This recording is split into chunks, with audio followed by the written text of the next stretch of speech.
In the quiet mountains of Colorado, far from the noise of cities, stood a small observatory. Inside, Dr. Rachel Monroe sat in front of her computer, staring at lines of data scrolling across the screen. She had spent years studying signals from space, but tonight felt different. Something unusual had caught her eye, a faint pulse coming from deep within the stars. It wasn't random or chaotic like most cosmic noises. Instead, it was rhythmic, almost like a heartbeat. Rachel leaned closer to the monitor, her fingers flying over the keyboard as she adjusted the settings to isolate the signal. The pattern repeated itself every few seconds, too precise to be natural. Could it be interference? She checked the equipment, but everything seemed fine.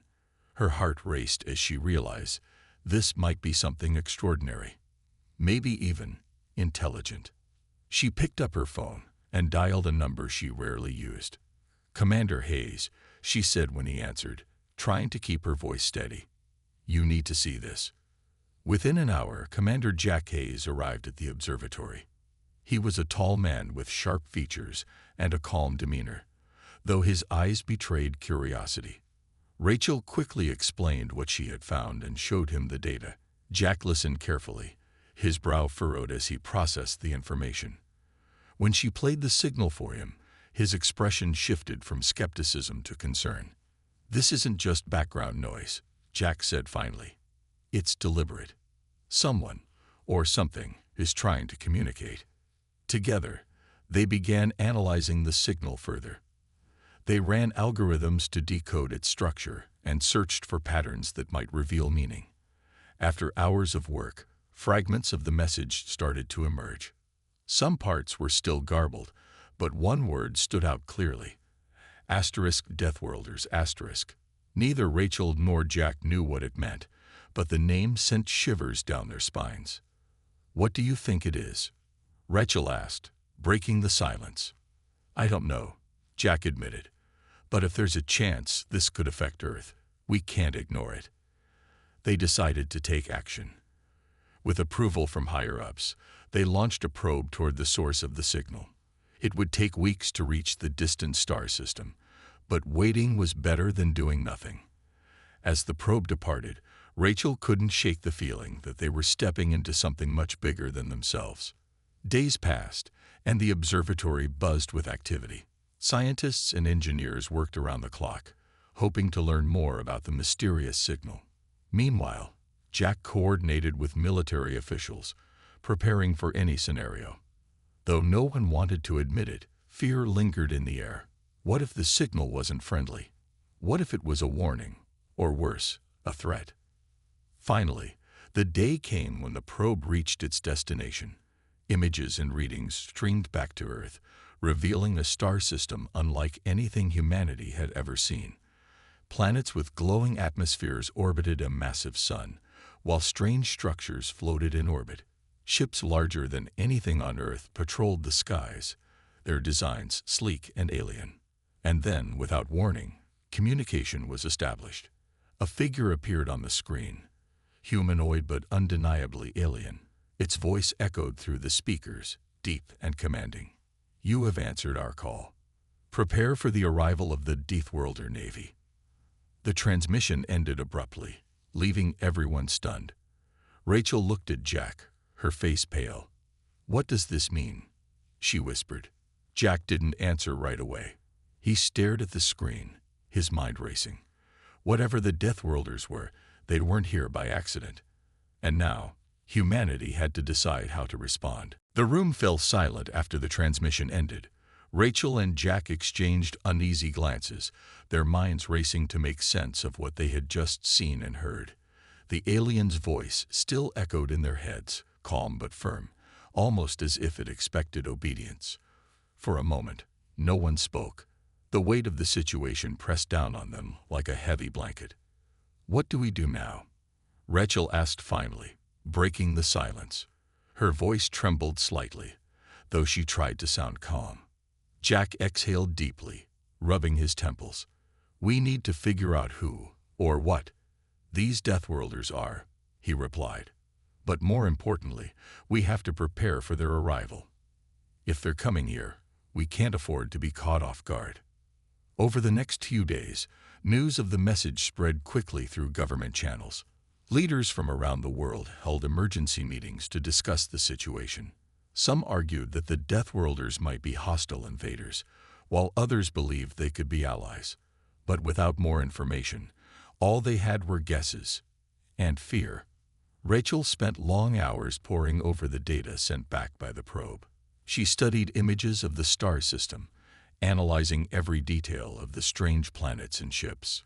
One planet stood out, a massive world covered in dense jungles glowing faintly under its twin suns. Towering structures rose above the canopy, hinting at an advanced civilization. Whatever lived there had adapted to survive in conditions far harsher than Earth's. Meanwhile, Jack worked with military strategists to strengthen Earth's defenses.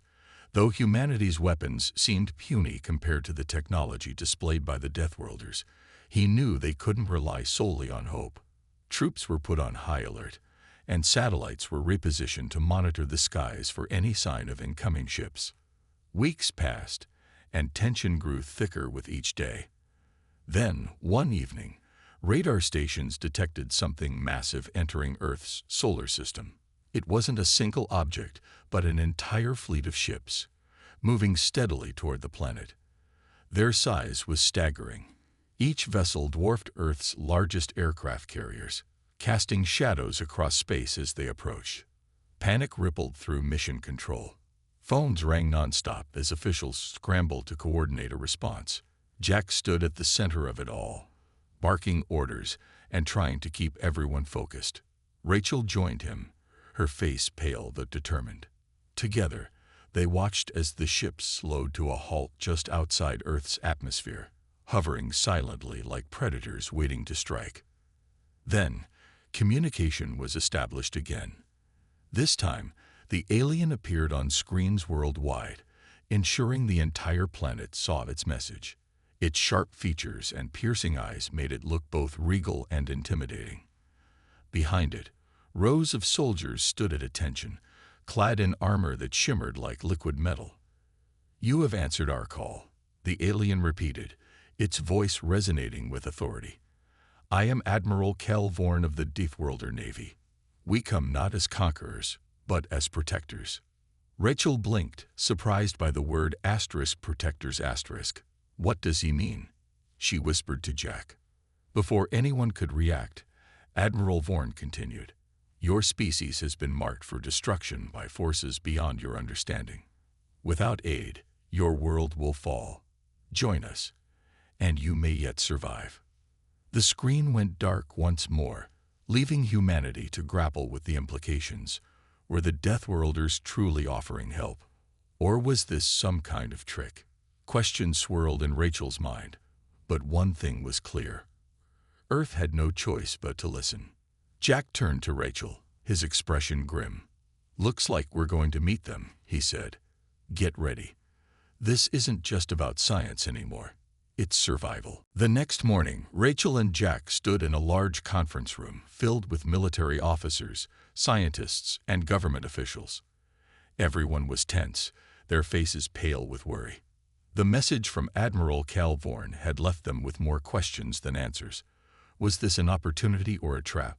No one could agree, but one thing was certain: they needed to respond. "We can't ignore them," Jack said firmly, addressing the group. "If they're telling the truth about protecting us, we need to hear them out. If not, well, at least we'll know what we're up against." Rachel nodded in agreement. "They've shown no signs of aggression so far," she added, "but we should proceed carefully. This could be our only chance to learn more." After much debate, it was decided that a small delegation would travel to meet the Deathworlders aboard their flagship. Rachel and Jack were chosen to lead the team, along with a few soldiers and engineers. Preparations began immediately. The shuttle assigned for the mission was equipped with advanced communication devices and protective gear, though no one knew how effective they would be against alien technology. As the shuttle lifted off, Rachel stared out the window at Earth growing smaller below. Her stomach churned with nerves. What if the Deathworlders weren't as friendly as they claimed? What if this was all a clever ruse? She glanced at Jack, who sat beside her, his expression calm but focused. His presence gave her some comfort, even if the situation felt overwhelming. When they reached the Deathworlder fleet, the sheer size of the ships took their breath away. The flagship loomed above them, its surface covered in intricate patterns that seemed to shimmer like living metal. A beam of light enveloped the shuttle, pulling it gently toward an opening in the ship's hull. Moments later, they landed inside a vast hangar filled with strange vehicles and towering figures clad in gleaming armor. Admiral Calvorn greeted them personally. He towered over the humans, his sharp features and piercing gaze making him both awe-inspiring and intimidating. Behind him stood rows of soldiers, their weapons resting at their sides, but clearly within reach. Despite their imposing appearance, the Deathworlders made no move to harm the visitors. "Welcome," Admiral Vorn said, his voice deep but measured. "You show courage by coming here. Few species dare to face us directly." Jack stepped forward, speaking carefully. "We came because we want to understand why you contacted us, and what you expect from us." Vorn's eyes narrowed slightly, as if weighing Jack's words. "Your planet is marked for destruction," he explained. "A force known as the Voidborn approaches. They consume worlds, leaving nothing behind. My people have fought them for centuries. Now, we offer you a choice. Join us in battle or face them alone." Rachel's heart sank. The thought of such a threat terrified her, but she forced herself to stay composed. "Why should we trust you?" she asked, her voice steady despite her fear. Vorn tilted his head, studying her. "Trust is earned, not given," he replied. "But know this, we do not lie. The Voidborn will come, and when they do, your survival depends on unity." The Admiral gestured for the humans to follow him deeper into the ship. As they walked, Rachel noticed the walls pulsing faintly, almost like a heartbeat. It was unsettling but fascinating at the same time. Vorn led them to a large chamber filled with holographic displays, showing images of planets being torn apart by monstrous creatures. The sight sent chills down her spine. "This is what happens if you refuse our aid," Vorn said simply. Jack clenched his fists, his jaw tight. "And if we fight with you, what then?" "You stand a chance," Vorn answered. "But victory will require sacrifice from all of us." As the humans absorbed the grim reality of their situation, Rachel realized there was no turning back. Whatever happened next, humanity's fate now rested in the hands of these mysterious warriors and their own willingness to fight. When the delegation returned to Earth, the mood was heavy. Rachel and Jack briefed world leaders on what they had seen and heard aboard the Deathworlder flagship. The images of planets destroyed by the Voidborn haunted everyone in the room. The choice was clear. Humanity could either ally with the Deathworlders or face certain doom alone. After hours of heated discussion, the decision was made. Earth would join forces with the Deathworlders. But agreeing to fight alongside them didn't mean trust came easily. Many people were uneasy about relying on aliens, no matter how powerful they seemed. To prepare for the battle ahead, the Deathworlders sent instructors to Earth to train soldiers and share their advanced technology. Among them was Captain Lyra Solon, a fierce warrior with sharp eyes and an even sharper tongue. She wasted no time putting the recruits through grueling exercises designed to push them to their limits. Sergeant Matt Carter and Lieutenant Emily Dawson were two of the soldiers chosen for the program. Both had proven themselves in previous missions, but nothing could have prepared them for the intensity of Deathworlder training. Every day began before dawn, with hours of physical drills that left their bodies aching. Lyra pushed them harder than any drill instructor they'd ever faced, her voice cutting through the air like a whip. "You think pain is your enemy?" Lyra shouted as Matt struggled to lift a heavy piece of equipment during one exercise. "Pain is your teacher. Learn from it, or die." Despite her harsh methods, Lyra's lessons were effective. Under her guidance, Matt and Emily learned to use new weapons provided by the Deathworlders. Energy rifles that fired beams of light and shields capable of deflecting projectiles. They also practiced using cloaking devices, which rendered them nearly invisible to enemies. Each skill felt foreign at first, but over time, they grew more confident. Beyond combat skills, Lyra taught them about strategy and teamwork. In battle, hesitation kills, she told them during one session. Trust your instincts, and trust each other. That's how you survive. Matt and Emily quickly formed a strong bond as they trained together. Their different strengths complemented each other perfectly. Matt was quick-thinking and fearless, while Emily's calm demeanor helped keep the team focused under pressure.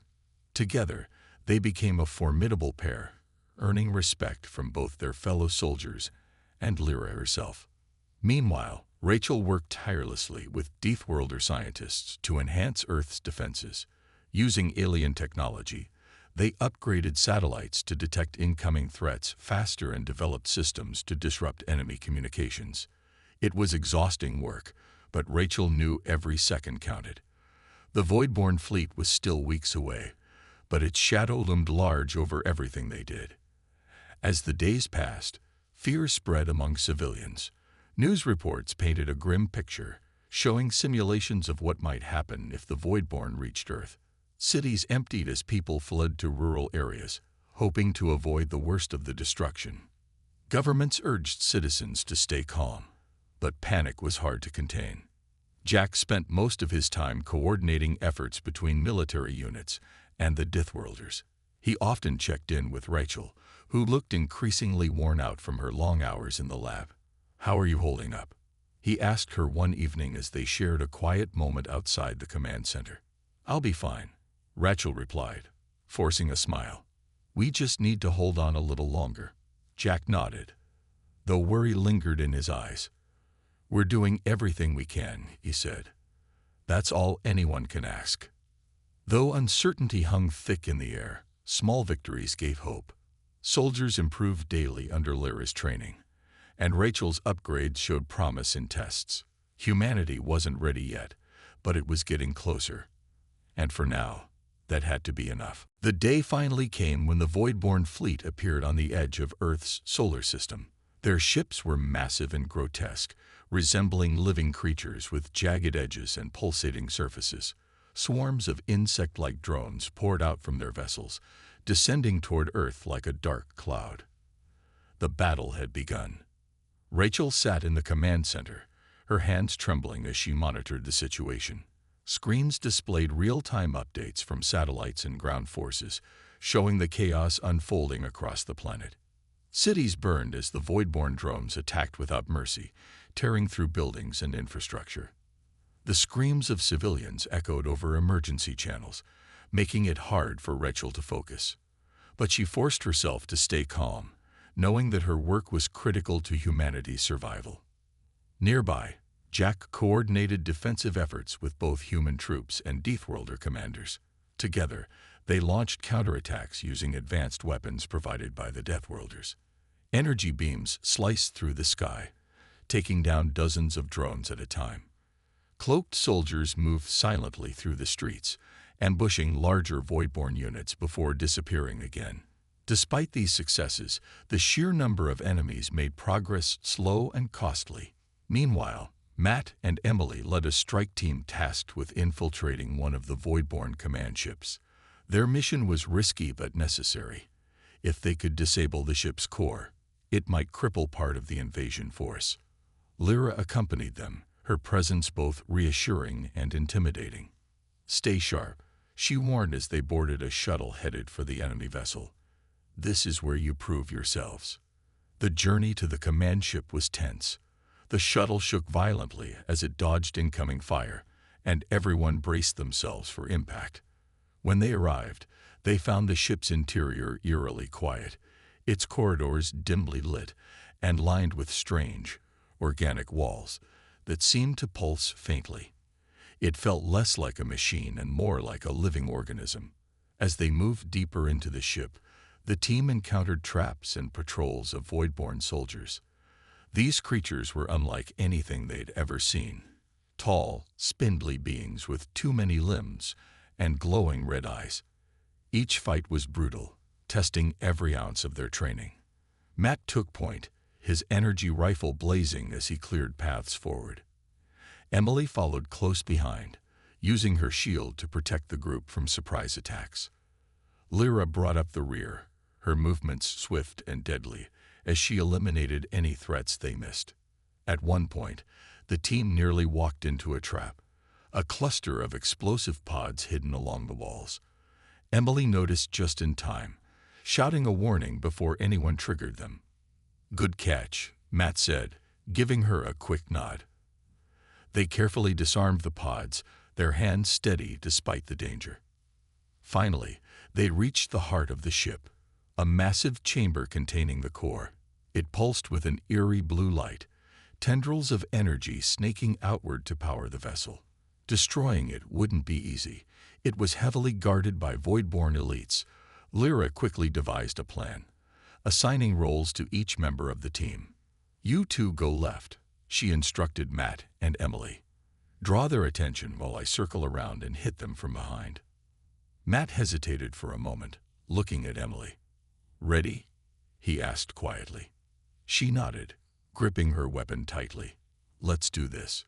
With a deep breath, they charged forward, firing at the guards and drawing their focus. The Voidborn roared, turning toward the noise, leaving their flanks exposed. Lyra seized the opportunity, striking swiftly and eliminating several enemies before they realized what was happening. When the path to the core was clear, Matt and Emily sprinted toward it, planting explosives along its surface. The countdown began, and the team retreated as fast as they could. Behind them, the core erupted in a blinding flash of light, shaking the entire ship. Back in the command center, Rachel watched as readings showed the Voidborn fleet faltering. For the first time since the invasion began, hope flickered in her chest. But the cost of victory weighed heavily on everyone's minds. The explosion from the Voidborn command ship's core rippled through the enemy fleet like a shockwave. Dozens of ships faltered, their systems disrupted by the loss of the central hub. On Earth, soldiers and civilians alike cheered as they saw the tide of battle begin to shift. But for Matt and Emily, the fight was far from over. As they raced back toward the shuttle, the ship shuddered violently around them. The destruction of the core had destabilized the entire vessel, and alarms blared as walls began to collapse inward. Lyra led the way, her movements sharp and precise even in the chaos. "Move faster," she shouted over the noise. "This thing won't hold much longer." Matt glanced at Emily, his face streaked with sweat and grime. They both knew what was coming next. The ship would self-destruct, and if they didn't make it out in time, they'd be caught in the blast. Pushing exhaustion aside, they pushed forward, dodging falling debris and leaping over cracks that split the floor beneath their feet. When they finally reached the hangar where their shuttle waited, relief washed over them. Until they realized there wasn't enough room for everyone. The small craft could only carry 3 people safely, but their team consisted of 4. Without hesitation, Lyra stepped back. "Go," she ordered, her voice firm despite the urgency. "You've done your part. I'll find another way." "No," Matt protested, shaking his head. "We're not leaving you behind." "There's no time to argue," Lyra snapped. She pointed toward the shuttle. "Get inside." "That's an order." Emily hesitated, torn between duty and survival. But before she could say anything, Lyra turned away, disappearing into the smoke-filled corridor. Knowing they couldn't waste another second, Matt pulled Emily toward the shuttle. "She's right," he said grimly. "Let's go." The engines roared to life as the shuttle lifted off just moments before the command ship erupted in a fiery explosion. Through the viewport, Matt and Emily watched as the flames consumed everything, including any chance of rescuing Lyra. Neither spoke. The weight of what had happened settled heavily on their shoulders. Back on Earth, Rachel monitored the situation from the command center. The Voidborn fleet was retreating, its numbers significantly reduced after the destruction of the command ship. Cheers erupted around her, but she felt no joy. Her mind kept returning to the sacrifices made during the battle, the lives lost, the bravery displayed. and the cost of survival.